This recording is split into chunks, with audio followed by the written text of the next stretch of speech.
La parole est à Madame Sylvie Robert pour le groupe socialiste et républicain. Merci Madame la Présidente, mes chers collègues.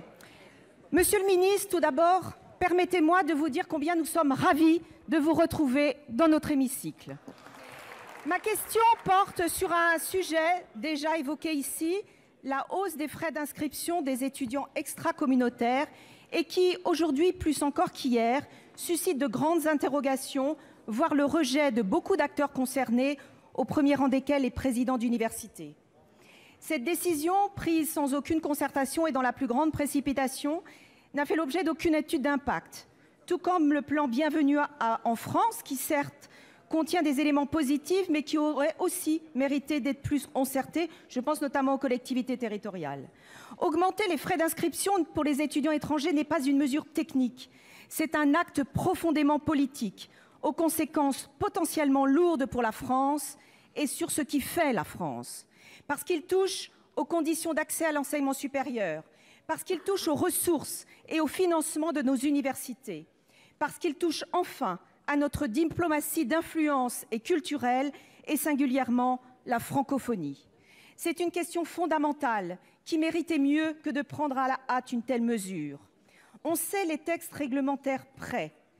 Acceptez-vous de les suspendre pour prendre le temps de définir une vraie stratégie d'attractivité internationale que vous avez voulu, Monsieur le Premier ministre, et acceptez-vous ce moratoire comme l'a d'ailleurs préconisé la Commission Culture et Éducation du Sénat. Merci Madame Robert. La parole est à Madame Frédérique Vidal, ministre de l'Enseignement supérieur, de la Recherche et de l'Innovation. Merci Madame la Présidente, Mesdames les sénatrices, Messieurs les sénateurs, Madame la sénatrice Sylvie Robert.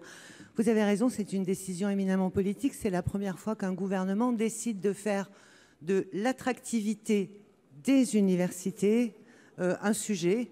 Et c'est pourquoi nous avons travaillé d'abord à préparer ce plan Bienvenue en France qui vous l'avez rappelé, comporte plusieurs phases.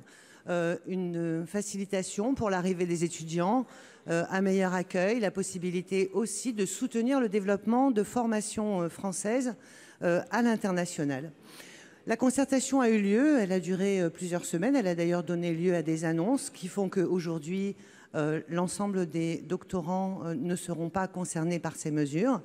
Et les exonérations dont les universités disposent leur permet de préparer la montée en puissance de ce plan d'attractivité de façon à ce que les étudiants internationaux qui sont en capacité de financer leurs études, et ils sont nombreux en France, inscrits dans les écoles notamment, eh bien ces étudiants puissent permettre, par un principe redistributif, de financer correctement les étudiants internationaux qui, eux, ont toutes les capacités pour réussir, mais qui malheureusement, parce qu'ils sont obligés de travailler à côté de leurs études, ne peuvent pas le faire.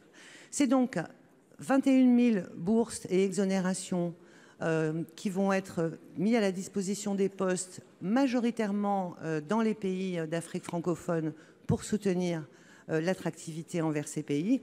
Mais c'est aussi une politique très volontariste d'amélioration de l'accueil des étudiants internationaux. Et ça aussi, ça soutient la francophonie.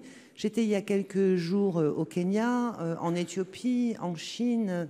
Et ce que les étudiants qui ont fait leurs études en France m'indiquent, c'est que la qualité de l'accueil n'est pas à la hauteur de la qualité des formations. C'est à cela que nous devons remédier. Je vous remercie.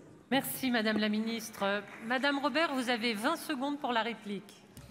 Je voulais simplement dire à Madame la Ministre que la politique d'exonération n'est pas est une vision court-termiste, car elle ne réglera pas la question. Elle la réglera peut-être cette année, mais on sait très bien que ça va être un problème les années prochaines. Je crois que cette mesure heurte profondément notre tradition d'hospitalité et d'ouverture, et considérer aujourd'hui les étrangers plus comme une charge que comme une chance, je crois que c'est en tout cas très regrettable pour tout le monde et en tout cas notre pays aujourd'hui.